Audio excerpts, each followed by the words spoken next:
Hello and welcome to All For United with me, John Foster, MUFC. Joining me tonight, as always, is Natalie. How are you doing, Nat?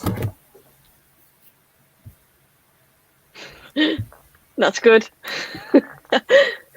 There's sometimes a delay in Manchester. There's sometimes like a 4-second delay, so I'm going to see if you can hear me, but it's not coming through. I'll send a message in a bit. The audio has been playing up. So, Sophie, how are you keeping, mate? You okay? I'm all right, thank you. Not too bad. It's been a bit of a mad week. I feel like I'm still catching up a bit. Thank you for having me on again. I appreciate it. Look, we've got a lot to go through tonight. I do want to touch on like the last time that you was on the show as well, but just to give the everybody in the viewers, thank you to the 45 people who are watching already. Thank you very much. So the stuff obviously that we're going to touch on is we can't do a show this week without talking about what's going on regarding the Super League. So we'll have our say on that, but I don't want the show to be dominated by that. This is obviously a women's channel, so I do want to talk about the top topics of the season so far. So we've got lots to choose from. Hello to everybody in the comments. Thank you very much. Natalie should be joining us again very soon. And also I'll touch on a bit of a Tottenham preview as well. So plenty of things to discuss. So for me, last time you was on the show back in November. What have you been up to since then? Working the usual, doing my own channel as well, obviously, and watching a lot of football. That's pretty much what I've been up to for the last however long, to be fair, since lockdown. But yeah, I mean, times have changed since the last time we spoke, haven't they? They really have. Regarding the women's team, I think we were flying at the time back in November. I don't think it was top at the time, but I think it was really pushing for it. Things were going really well. I think you was keeping me and Nat grounded, basically saying something along the lines of, it's definitely feasible that we can make the top three, but obviously we had to keep away from injuries. We'll discuss injuries a bit later, but unfortunately that's just not been good enough, has it really, with the amount of injuries that we have had. Hello to everybody in the comments. Thank you for joining in. Let's touch on a little bit of the topic this week. I'm wearing my Marcus Rashford little t-shirt here. I just wanted to say just a bit of a thank you and well done to some of the players who have actually had the courage to publicly speak out. It couldn't have been easy. Obviously, Marcus Rashford spoke about football without the fans is nothing, which was great. And obviously, Marcus is doing brilliantly at this kind of stuff at the moment. But also Luke Shaw, he put like a very meaningful tweet out as well.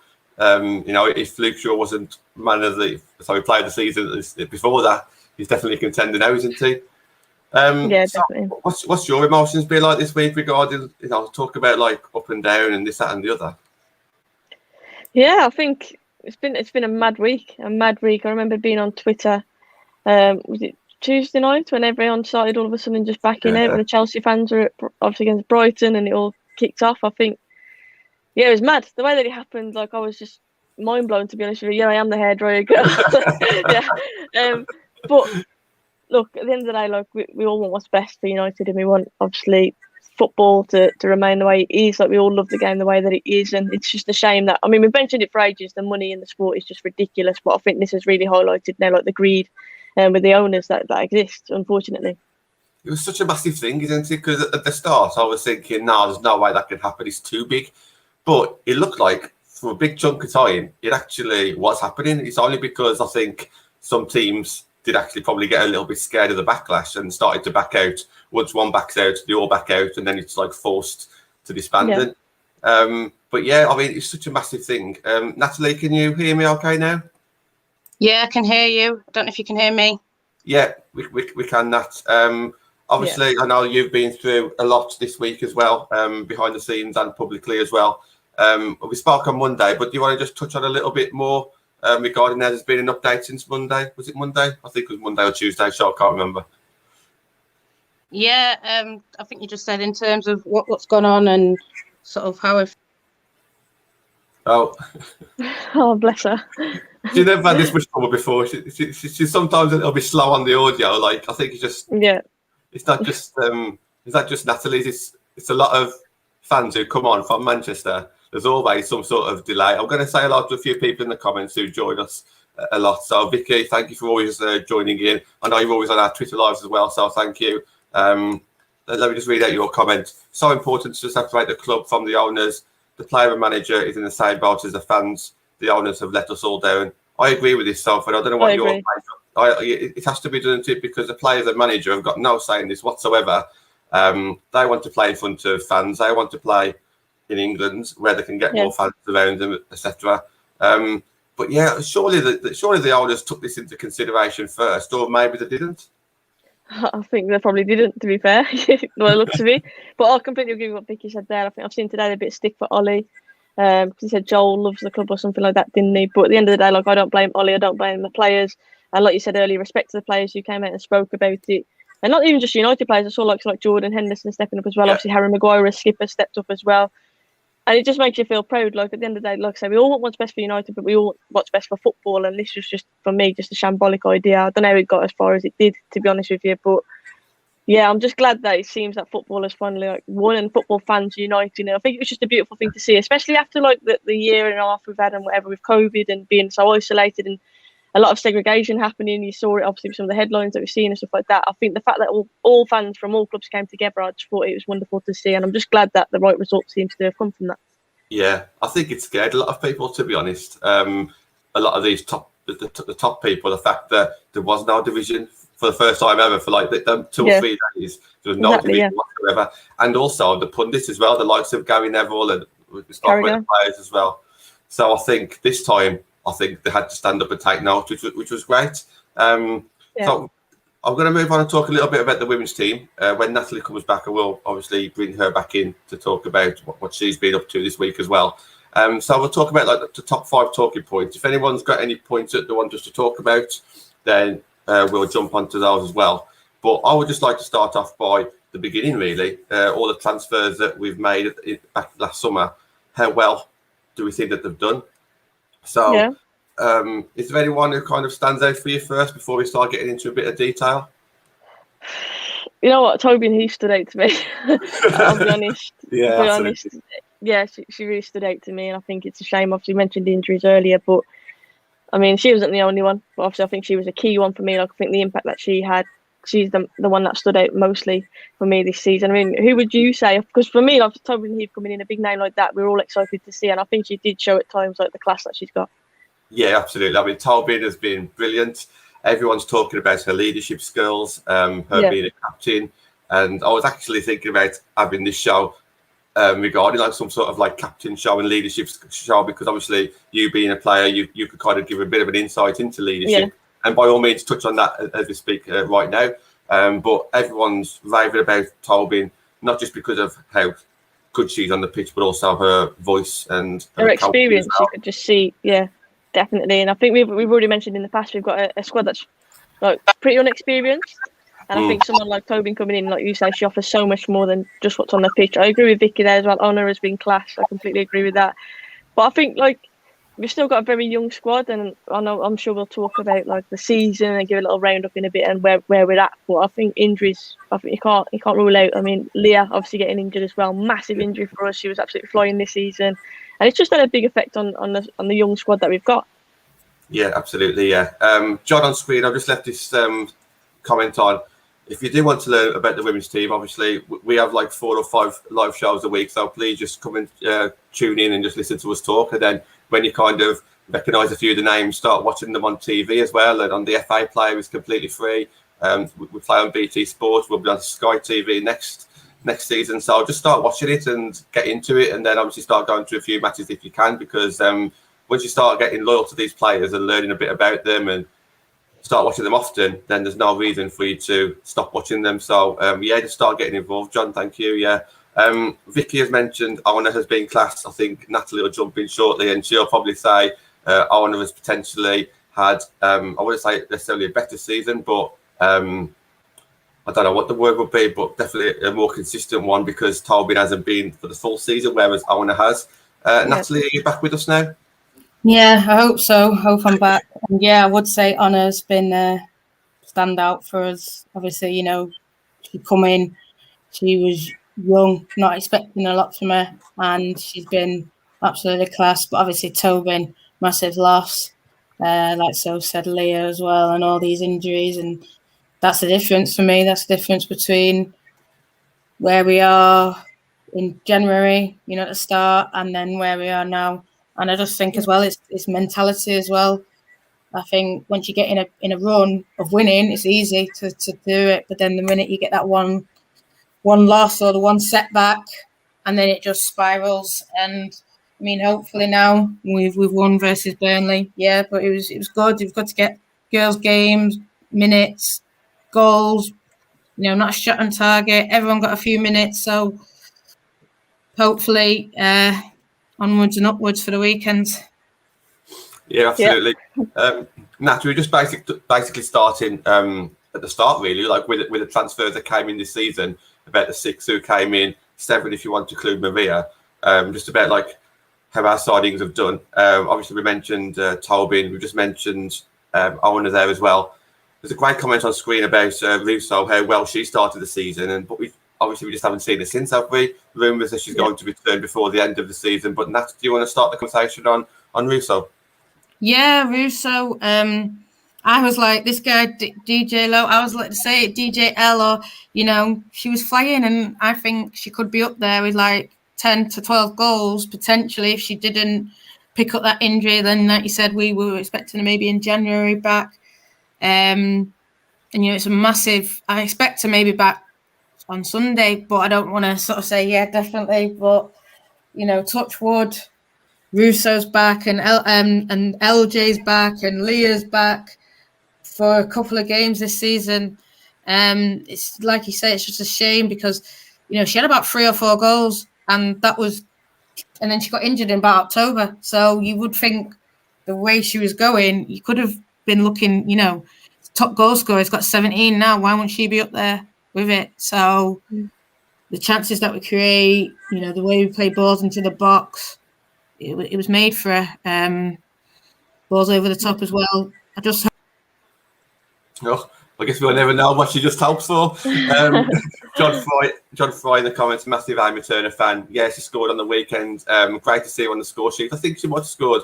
She scored a couple of 3 this season. I can't remember, but it's great to see our centre backs get on the score sheet in the last game, and maybe they will against Tottenham as well. Russo, South. I know we haven't seen that much of her throughout the whole season, but what we have seen of her, it's really exciting for next season, isn't it? Yeah, definitely. She's impressed every time I've seen her. Like you say, we haven't seen much of her, but every time I have seen her play, I think she always looked like a bright spark, always trying to make things happen, looks busy, doesn't she? So I'm excited to see more of her, and I just hope that she comes back from injury just as good as she was playing just before. Obviously, that happened. And again, it's unfortunate, but you kind of expected it, didn't you? Along with everything else that had already happened, it kind of was just like the cherry on top, really. Like it's topped off the injury list that we've already got. Yeah. So I remember you saying on the last show, and I knew before anyway, that you play in midfield. As you're as you play midfield, what do you look for in your strikers? And is there anyone at Man United that you think to yourself, oh, she would be great? Like if I could play with her, she would be great because of this reason? Or is there anyone that you kind of watch, that you can kind of compare or anything like that at all? I think Press is a very intelligent player, like some of her runs, and she varies it. And I think as a midfielder, that's what you want. You don't want somebody who's always going to compete. You want somebody who's going to take a risk and run into the channel sometimes. And I think that's what she does really well. I think her intelligence, her movement. We always talk about it in the men's game, Cavani, like his movement is just so clever. He's not always static, is he? Like he varies it. He communicates where he wants the ball. And I think as a midfielder, you just don't want to be too predictable. You want somebody who's going to vary that. And I think that's something that Press does really well. Yeah, that's great. It'll bring us on to Christian Press as well. So not had the amount of game time that Tobin's had. I think obviously she's been in and out, whether it be injury or illness, especially over Christmas time. She's just not really had a good run of games, has she, because of stop and start season. But what are your thoughts on Kristen so far? I think she's been impressive. Like you say, Tobin's had more of an impact, definitely. But I think Christian, I think she's one of these where she probably wants to run a games, get a run of goals, and I think she'll fly. But it's all about the service that she's going to get as well. We mentioned the likes of Leah going out. I think that doesn't help her game as well. There's that lack of service, that lack of quality into her as well. But yeah, I think she's got all the right elements. Like I say, her movement's good. She can finish. I think it's just about putting a string of games together and getting on run of goals. But yeah, I think the ability's there, and I believe that she will come good. Yeah, so do I. I think a lot of fans, myself included, has probably come under criticism from Christian Press fans because I, for one, have said that at the times this season I preferred other players to play instead of Kristen, because I think Kristen has kind of took her time. She had to hit the ground running like Tobin Heath has. But next season, obviously, presuming that she stays, and hopefully she will, it'll be great that if she for us just to see like about 5 or 6 or 7 games where she could be in that starting lineup, whether it be left wing or up top. Just what we can actually see of her, surrounded by a full team. She's had a year in Manchester. Yeah. We just haven't seen it of yourself, and I would love to have seen that consistency. But I think the injuries have, like I say, hindered that for her. Obviously, she's a new player coming into this league. If you're a settle, you've got to give her time. And I think it is taking a bit longer, but I think certain players, I always mention Leah because I think she's absolutely flying in some of the service that she provides. Yeah. I just think we've missed that, and I think her in particular has suffered from that, you know what I mean? But I expect her to come good, I really do. I think all the attributes are there. It's just about getting that run of games for her and, like I say, hitting the back of the net. Yeah, before she joined South, I mean, I didn't follow women's football that much until Man United came about. I used to watch the odd Lionesses game and this, that, and the other. But was Kristen Press someone that you kind of knew before she joined Man United, or is it someone that you watched or was really excited about before she came across? Yeah, I think she's just one of these. Like I mentioned earlier, she's just so intelligent. Like you can see it in a game, even when she doesn't score. Like her movement. Always trying to run in behind. Like I said, she reads the game really well. I think she's centre forward, and she works tirelessly as well. She's just always someone that I've rated, and I was excited to see her come to United. But at the same time, I think we've got to be a bit patient. And like you say, judge her in a full strength team. Yeah, that's the main thing. And now that she's got to get some game time, she's surrounded by fringe players or young players or players who have also been injured who have come back. So it has been very tough, and it's been very tough on social media. So I don't know if you get to see much of the women's football chat, but there is a lot of heat with Kristen Press and Leah Galton and who should be playing where, and it has created some sort of animosity between players and fans, because there's a lot of fans in America that love Kristen Press and they want Press to play every game, but if Press isn't performing as well, Casey's not playing her, or she's protecting her because she's not fully fit, and it's just a shame. And I'd love to see Kristen play, like it just says, a number of games where we can actually start, seeing the best of her. Yeah. We'll move on to some other players from the summer, which would have been Ivana Fuso. So again, she started the season injured, coming every now and again. I guess for her, it's just more about what she can hopefully bring next season. But have you managed to see much of her, what she can kind of bring to the table? I think it'd be harsh to try and judge her at the minute. Obviously, you mentioned the injury and then coming back in, and it's hard, isn't it? Especially going back from an injury where you've been out for a bit into, like I say, a new team, new league. I think you've got to be patient, and I think you're right. Next season, I think she's one where she'll step it up next season and hopefully get a run of games. But this season, for me, it's more about embedding her, getting a bit of experience under her belt, and then hopefully she can kick on from there. Yeah, absolutely, yeah. And there's one player that's I think that she's been fairly underrated. It's Lucy Staniforth. Now, I must admit, when we signed Lucy, I thought to myself, right, that's experience. It's a squad player. It's someone who can help develop the team, coach the team because of her experience. And we brought in a lot of youngsters at that point. With Ona was young and she signed before that. Yeah. Fuso. I think bringing Lucy in for me was more to do with just stabilising and having a bit of a mature head. But I think as the season's gone on, she's been more than that. And I think she's actually turned into, I wouldn't say the first name on the team sheet, but I definitely think she's a contender for in that starting 11. What are your thoughts on Lucy from what you've seen over the season? I'm not saying she's as good of a player as Tobin, but I agree with the fact that I think she's been brought in to stabilise it a little bit, but also had that bit of experience. Obviously, she's been about and she's played in some tough games, played for top teams, and I just think for her, it was the perfect move for her as well. She's going to get game time, but like you say, she's that not old head in there, but she's that experienced player, isn't she? That younger ones can turn to. But she's a good player. You don't just play at the top level. You don't stumble upon like this. She's a very good player, and I think she's a great addition to the squad. And hopefully the youngsters can learn off her a bit more as well. Yeah. Nat, I'm going to try and bring you in while you are in. Nat, I'm just touching on obviously all the signings from last summer. We talk about Heath and Press quite a lot, but do you want to touch on maybe the likes of Fuso and Staniforth?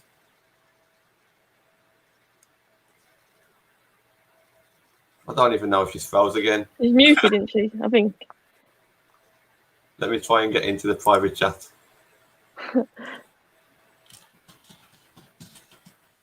Anybody who's watching, who's never watched this before, they're going to think, what's going on with Natalie's camera? She's trying.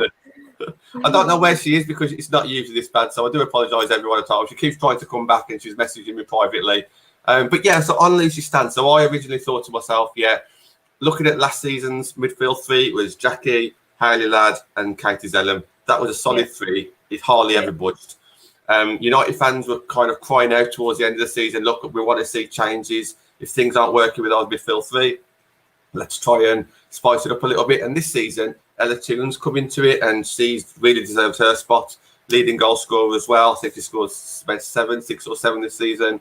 So she's done really well. But then throughout the season now, I'm thinking, if those midfield three isn't working, which after Christmas it probably isn't working, let's bring Lucy in. And she had a great game on the weekend. I don't know if you managed to see the FA Cup where we scored 6 goals, but I saw the highlights. I didn't get the game, fortunately, but I did see the highlights. Yeah, she managed to get on the score sheet there as well. So I'd just like to shout out that, because we don't really speak about Lucy that much because she's not really a starter and she's like fairly new to the team, this, that, and the other. But I would just like to shout her out. And there's a few people in the comments, so let me just jump into some of these comments.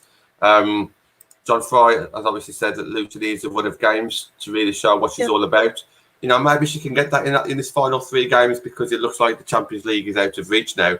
So there's no harm in doing that. On the flip side, is this the time to play the future instead of potentially someone who may not be here in 1 or 2 seasons' time? That's the problem, isn't it? Vicky's on about Lucy Stan almost being forgotten about.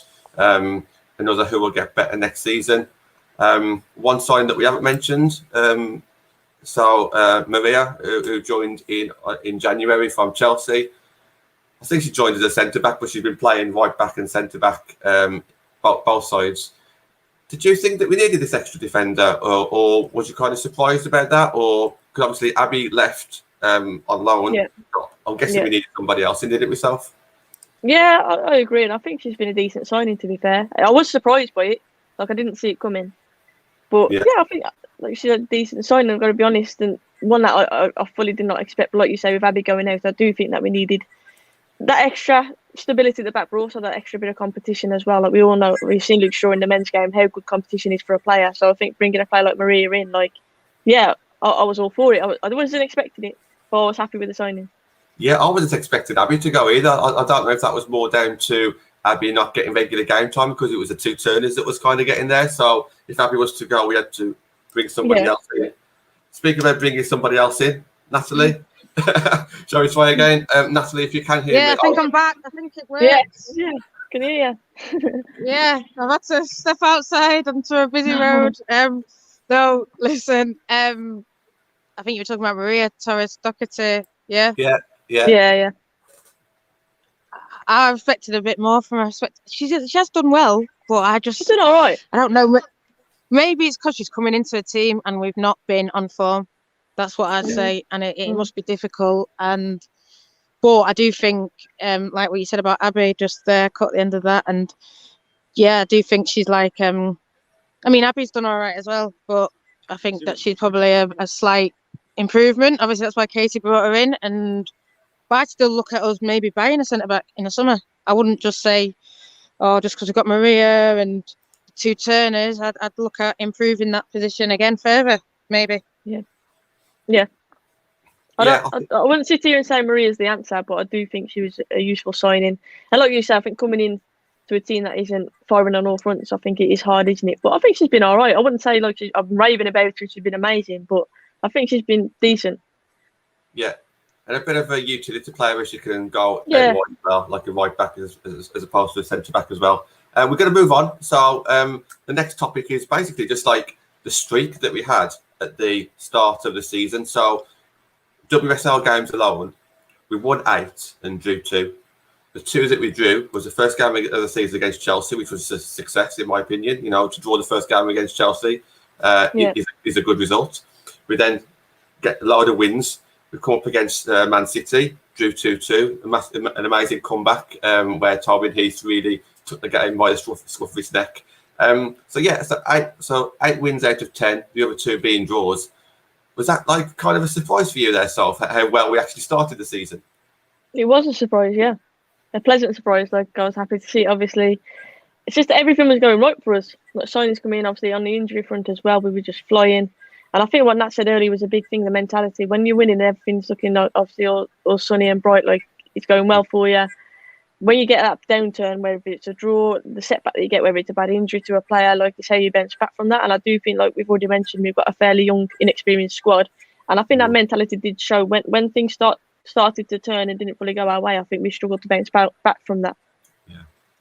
Yeah, thoroughly. I agree. I'll bring that in a second. But Nat, do you want to just start off like with the Arsenal game? Because that was, to me, I mean, if you says to me at the start of the season, right, we'll win all of our games apart from City and Chelsea, where you can draw against them, and you can even draw against Arsenal. I mean, potentially you could have took that, but instead we ended up battering them, in my opinion, winning 1-0 at the start of that season. Should have been more, John. Should have been 3. Should have been 3 or 4-0, you know. And it was such. I knew though from. I mean, what the result that surprised me the most, probably the City, because we started so badly that first half. But the Chelsea one, the fact that we got a draw against Chelsea, no one expected it. They've got all these millions and millions, and obviously they're looking like they're gonna do it. Fair play to them, but that's the one that surprised me most. I think that probably gave us the most confidence. Like, this is real, this is on, and that after that, and then obviously for me, that's why it's so, because Arsenal, they just got the experience. Like what So said, like we've got a young, inexperienced squad, and we started to have the setbacks. Started to lose games, and then it just went out of control, and losing to Brighton and stuff like that. And I think that's the difference between us and Arsenal. They got the experience where yes, they can lose to Chelsea, lose to City, lose to Man United, but they'll still get the points against Reading and thing. Whereas we lost to Chelsea, and then we couldn't even beat Reading after it, and then we lost to Arsenal. We couldn't beat Brighton after it, and you know it's hard. It's a bitter pill, but it's the pill that makes you better next year. And you know, this time last year we were saying we need to beat the teams, we need to beat your West Hams, we need to beat your Reading, we need to beat these kind of teams, and because beating those teams what wins you the league, not beating, you know, beating those teams what gets you Champions League, not beating like the Chelsea and the thing. But I think then what we need to now do is, if we get a defeat against Arsenal or whatever, it doesn't mean it's the end of the world. We need to realise that we're better than Reading, Brighton, Bristol, whatever, and we should be beating them all the time. And those are the games that are the difference. Do you want to touch on that stuff, regarding like the mentality about like if you do start losing 1 or 2 games, and then it's like, I mean, have you ever been in that position where you start losing your head, or you start like you might go like a 1-0 down in the third game, and does it start playing on your mind a little bit? Yeah, I think it's more of a confidence thing rather than losing your head. I think it's confidence. Like you won't try and play that pass that you might have played earlier on in the season just in case you lose the ball because you're scared. Obviously, it could lead to conceding the goal. I think that's what it is. It's a lack of confidence, a lack of taking those risks, a lack of belief, a lack of obviously confidence in front of the goal, which we've seen as well. Not scoring as many as we would at the start of the season.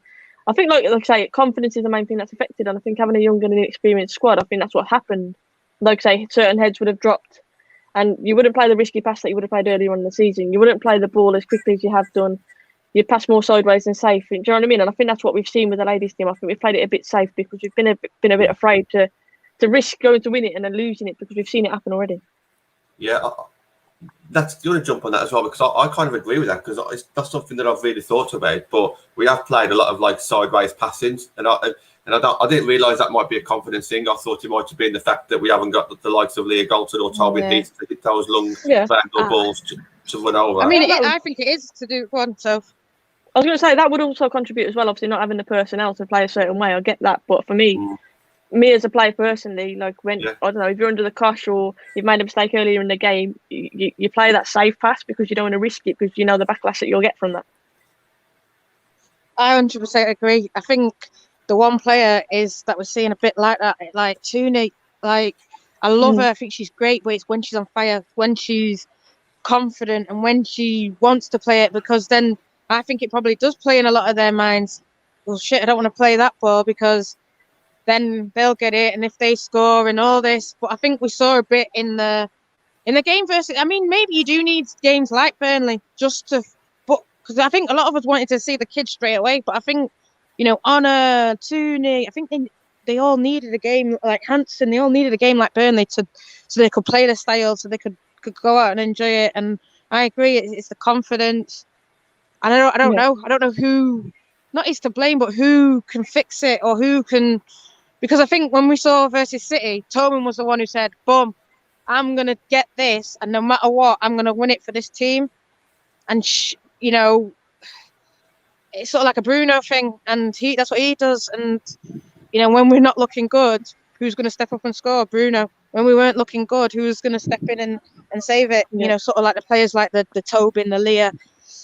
And it's on, I don't know what the answer is, whether it's different players or whether it's just giving these time, you know, giving a Tooney a time, giving a Hansen time, and, you know, they will then turn into like a Tobin and a Leah kind of style.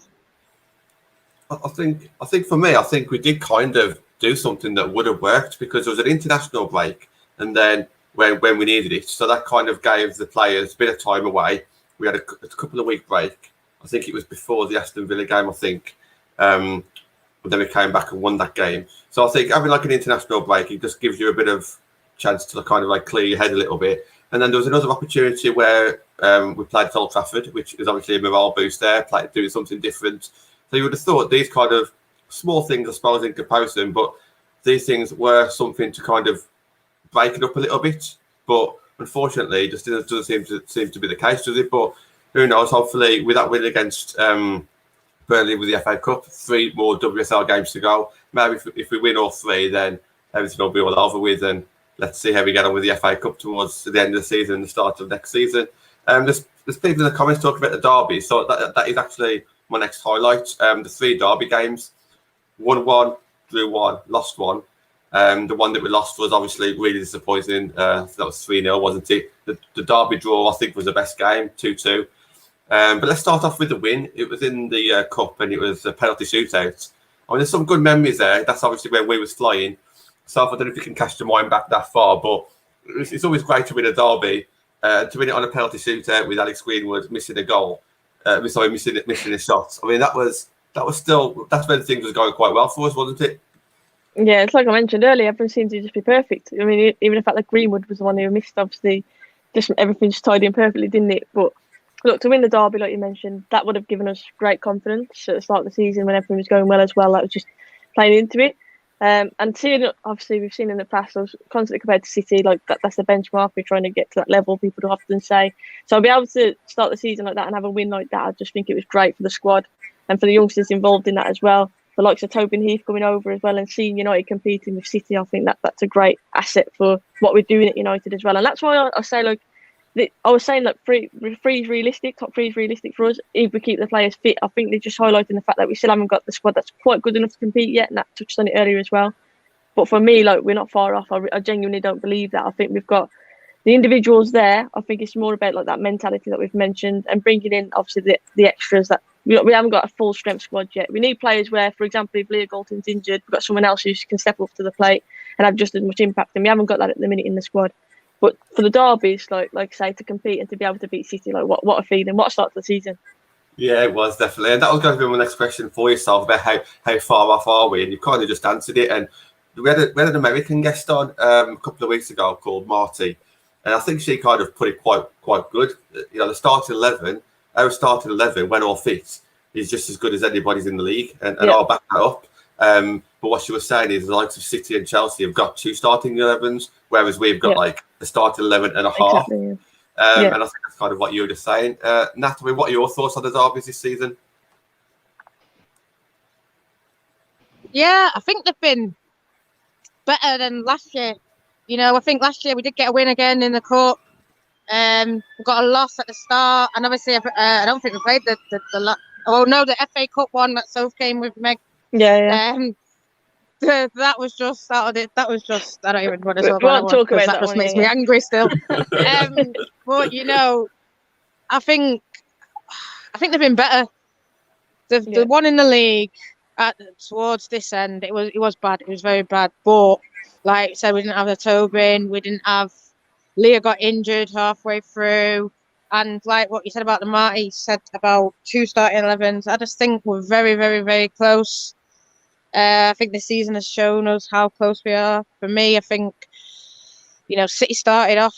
That's what gets it me. City started off in a bad slump. Even Arsenal started off in a bad slump, and we were flying, and that led to us being top. And I think it doesn't matter what you do at the start, it matters what you do at the end.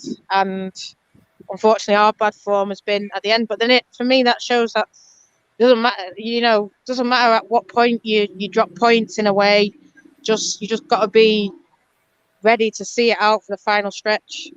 That's what I think. I think every team will drop points. City, Chelsea, Arsenal.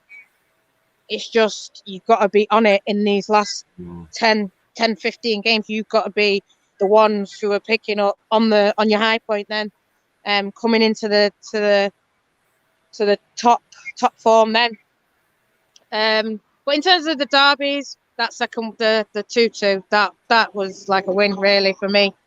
I know it wasn't a win, and I know City fans will say, oh, this and that, but then I remember when we first joined this league and they said to us, oh, you'll never beat City. So we've ticked that off in the first season, and now in the second season we're up there competing with them, and it's not easy pickings for them, So for me, we're there and thereabouts. It's just adding more depth into a squad because for me, the first team won't change it at all.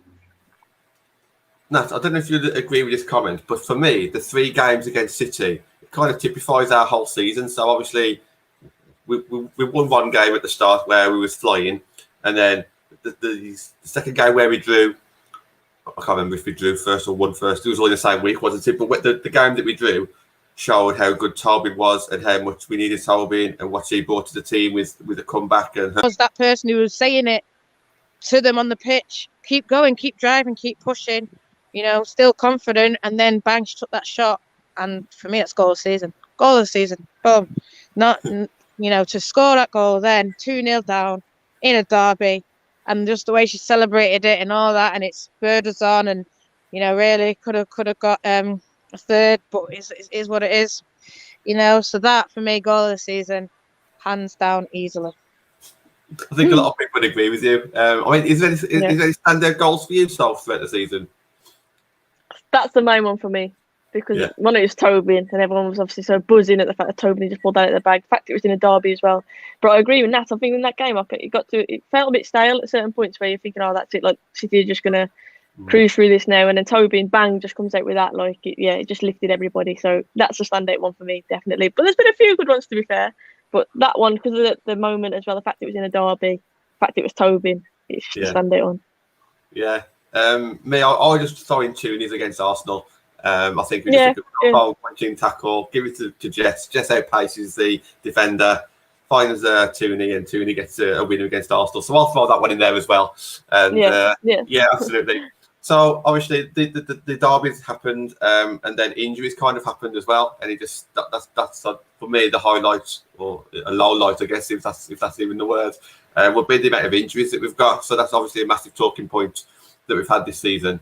So if I just let you talk, because to me, I can't believe how many injuries that we've had, especially up front, all in the same kind of positions.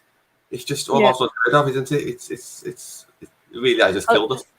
Yeah, I don't think obviously the whole pandemic has helped as well, to be fair. Players being out for a long time, trying to get back into it. I think that's not a coincidence with injuries that we've had. But yeah, we've just been really unlucky. Really unlucky. We had players, obviously Leo Galton, Tobin, who were absolutely flying, and you just imagine how the season could have been so different if those players stayed fit. But yeah, it's just unfortunate, really unfortunate. Like I say, like you mentioned, going forward in particular, the injuries that we've had, I think that's hindered us, obviously, our confidence in the final third. I saw someone mentioned earlier we're missing that killer pass, and I think that injuries have obviously really killed us in that sense. But next season, clean slate, obviously starting with a fresh full squad, hopefully, I think judge us fairly then, because I don't think it's coincidence that we started the season so well and we kind of tailed off. I think that's natural with a small squad. It's going to happen. Players are going to pick up injuries, and that's obviously where our heads have dropped and we've started to drop points. Yeah, I think Chelsea fans. To be fair, a Chelsea fan did actually admit on this channel that come January they were worried because at one point we were flying, but then obviously with all the injuries hit, Chelsea fans can give us some banter, and I know we've got a couple in the comments, and we have to take that on the chin, because at the end of the day, we should have a big enough squad. It's not a team game; it's a squad game with 20 plus players, and unfortunately, it's not quite worked out.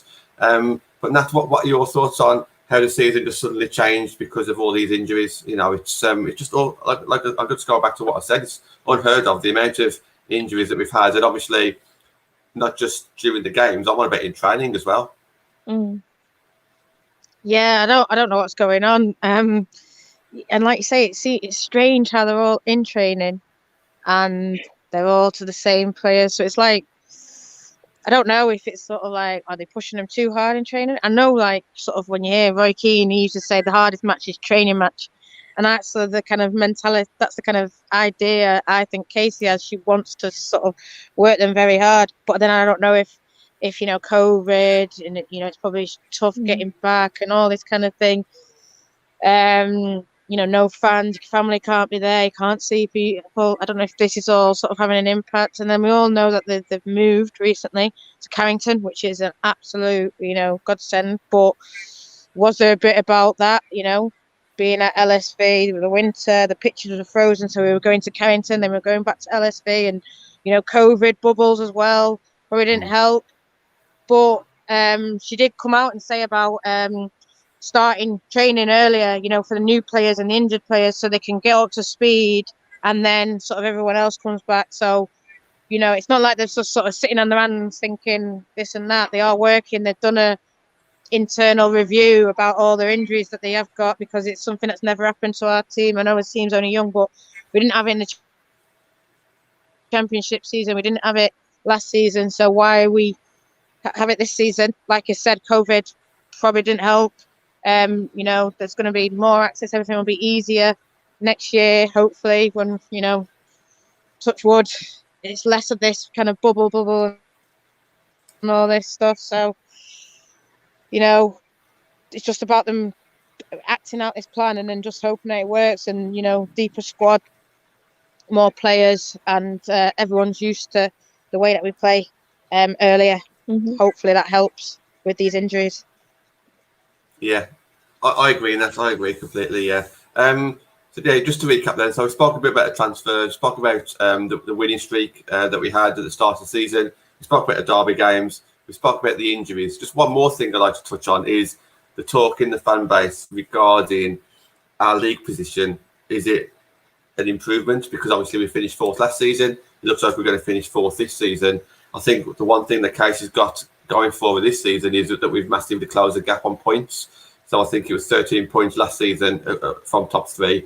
It looks like it might be 3 points this season. That's why I think it's really important that the next 3 games, even though the chances are we're not going to make Europe anymore, we still need to win all 3. So at least we've got something to hold on to there, and we can turn around and say that it has been the more we have progressed. What are your thoughts on the progression from last season?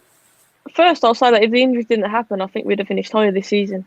So I think you have to take that into account when you're judging, obviously, what Casey's done this season. So I think the fact that, even with that being said, that we're narrowing that point, obviously, fingers crossed, end of the season, we have a positive end to the season. But yeah, I think you have to class that as progression. I think we've been unlucky, and I think the whole world can see how unlucky we've been with injuries, and there's no doubt about it that's affected us. So I think if those injuries hadn't happened, I genuinely believe we'd have finished a lot higher in the table. So like I say, next season I think will be a fairer one to judge. Hopefully we stay injury free and we have a bit more of a fair season in that sense. So we done a show a few weeks ago about us being victims of our own success, because we started off the season so well. Our ambitions as fans, we wanted to win the league, and then all of a sudden we wanted to come second. Then we were just happy with 3rd. Do you think that that's the way it's kind of panned out? We kind of moved our own goalposts as fans, because at the start of the season we would have been happy with 3rd, whereas because we've done so well, all of a sudden we wanted even more. So we feel a bit deflated now that we've dropped down to 4th. I mean, I remember being on Ladies in Red when obviously we were top of the league and the men were top of the league, and obviously we didn't show up about saying we were top of the league. But in my head, obviously, of course, I'm not thinking, we're going to win the league. It's still possible. I'm just going to add that in there for the men. It's still possible. But I think it was one of them where you've got to make the most of it when you can. Do you know what I mean? But I think, obviously, we could still get 3rd. Yeah, as we say, it's feasible that we could get it, but obviously it's unlikely. I think for us, it's about having a positive end to the season and taking that into the start of next season and starting this one just as good as we started the last one. But then, obviously, hopefully getting a bit of a stronger squad so we can carry on that momentum. But I wouldn't say it's moving the goalposts. I think obviously you back your team and you're going to get overhoped, especially when obviously it's an unfamiliar feeling that you're near the top of the league. Do you know what I mean? So you can't blame fans for getting sucked into that. And obviously it's a nice idea, isn't it, to think that obviously you could be champions and whatnot, or So yeah, I wouldn't class it as moving the goalposts. I just think you move with the times. Like I say, I was screaming top of the league on my channel, but I didn't for 1 second think the men were going to win the league. So it's just one of them. Just enjoy it. And when Aston Villa men scored yesterday, go 1-0 up, I was kind of thinking the same again, to be honest. Nat, I think you pretty much agree with what Sophie says, don't you, about the fact that because you was top, why can't our ambitions change throughout the season? Is that kind of where you still stand there, Nat? Yeah, Casey always said it's only third. Even when we were sitting top, it's only third. That's what she was saying. And then Leah sort of sneaked out and go, why can't we win the league? And then I think everyone was saying we're going to win the league. And then obviously when we slipped, she sort of said, well, I was never looking at the league anyway. And then everyone was like, right, okay, we're, Champions League. We're not top. We're not going to win it. Champions League. And I think that was the aim at the start. And I think I am a bit disappointed. I can't lie. Like, I was ready. I'm planning my trips. I've, put all these plans in place for the August the 31st to go and, see them away. I've made sure that I'm 100%. No COVID was going to stop me from going to see them. So it is disappointing. I am upset, but it is progress in terms of the amount of points closer we are. I never expected us to be at the league. I never expected, what the season, the way it's panned out, the way sort of, we got points off all the top three. I never expected that. I don't even think Katie probably expected that. So for that to happen, it's fantastic. I think the injuries happened, but now I think, so what Soph said, let's end it positively. Let's not drop any more points, not even a draw. Let's get the wins, get into the next round of this FA Cup. And then, I don't know when they'll play the final, but probably in like December, maybe, let's have a trip to Wembley with fans. Let's win a cup, see out the end of the year properly. It's been a rubbish year. So if they can win a cup with fans at the end of the year, winter time, hopefully everything's touch wood okay with everything. For me, that'll be fantastic. And that would make it a lot better. Yeah. So let's just hope that they can keep winning till the end. Yeah, I agree. Nat, there's something that you mentioned there as well that I just wanted to jump in on. Was you said that you was disappointed, and that's okay. I think we can still show progression, but still be disappointed, can't we? Because obviously we wanted to progress further, I guess, and see us top of the league, and then drop down to fourth. You can be disappointed, but there's still progression there because from last season on season, the progression is there. Nat, do you just want to talk about what we were discussing at the start of the show, just regarding your week and how it's been, and then we'll finish the show on a bit of a Tottenham preview? Oh, my week's been hectic, John. I'm still not fully happy because it sounds really stupid. Like, obviously, I'm happy we're out of the Super League. Obviously, I'm happy it's over. But I suppose now I'm just constantly looking over my back. When's it going to happen again? And for me, it's not over until fans get a share, get an ownership, get a seat at the table. So to make sure that it's definitely over. I mean, as Hayne talks now, the Premier League are going to change rules. But for me, I don't care. That doesn't make a difference. You can change all the rules or find a loophole in it, For me, it's not over until, this fan shared ownership with Man United Supporters Trust, with the government, 50+1. I've seen all these lads going down to Carrington. Maybe that's not the way. But I understand the frustration and I understand why a lot of people want to go out and do something about it. And, let's keep moving forward with Boris now because, that's what's got them a bit scared. Let's push on them, push on your MP, push on Boris and Oliver Dowden, because these are the guys that are going to get us what we want, and it's fans owning this club so that no one, whether it's American or Chinese or whoever owns it, I don't care. The fans need to have the voice now. This is it, it's over. So that's just how I feel. Self, do you want to jump on that before we start talking about the Tottenham game on Sunday? I agree. I think I mentioned earlier that the unity in the fans from Tuesday, that the Chelsea fans started it off obviously at their game, and the fact all fans came together. I think now it's a case of obviously United fans need to come together. And like Nat says, like, the fans need to take ownership of our club again, and it is our club. Obviously the Glazers are trying to ruin it and whatnot, but it is our club, and I think if anything, this week has shown that football fans have got a massive voice in football. They've got a lot of power over their club. So I think it's about us now, obviously sealing that deal like Nat says and supporting the movement, obviously from Boris and whatnot, and just doing what's right. I think we all want the same thing. We all want what's best for United, and I think the more power the fans have, the better, really. Yeah, 100%, absolutely. Yeah. Let's just spend the last few minutes and talk about the Tottenham game. So we have got a game on Sunday, one that I'm looking forward to be honest. I'm interested to see what the starting 11 will be. I'm interested to see what our mentality is like. See if we've got that confidence from that 6-0 win. Hopefully we have. Tottenham's season hasn't been great. I think they've been quite disappointed, to be honest. I think they went about 8 games without a win. They won Reading in the FA Cup just a few days ago. But I was expecting a bit more of Tottenham this season. I think Brighton's above them in the league, Reading and Everton as well. So do you think this will be an easy game, tough game, an upset, a potential banana skin? What are your thoughts on this one, mate? I don't think it's going to be an easy game by any means, but I think it's very rare that it is an easy game. I remember talking to Nat before and we were giving a prediction. I think we're playing Villa or someone now, and we were like, "Oh, we're going in 6-0." And it ended up being like a really tight game. Like, I think no game is an easy game. I mean, I've got a friend, obviously, Ash Neville, who plays for the Spurs, and like you say, they haven't had as good as a season as they would have wanted, definitely by any means. But you know what it's like when United are in town. Like, it's like a cup final, isn't it? They're going to want to beat United. But I'm just hoping that we will take confidence from obviously scoring a few goals against Burnley. Hopefully, we can carry that into this game now because, like we already mentioned, I think a strong end to the season is what we need. Yeah, and that's what are your thoughts on this one?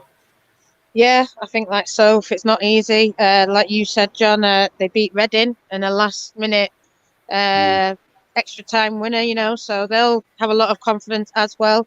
Can't underestimate that.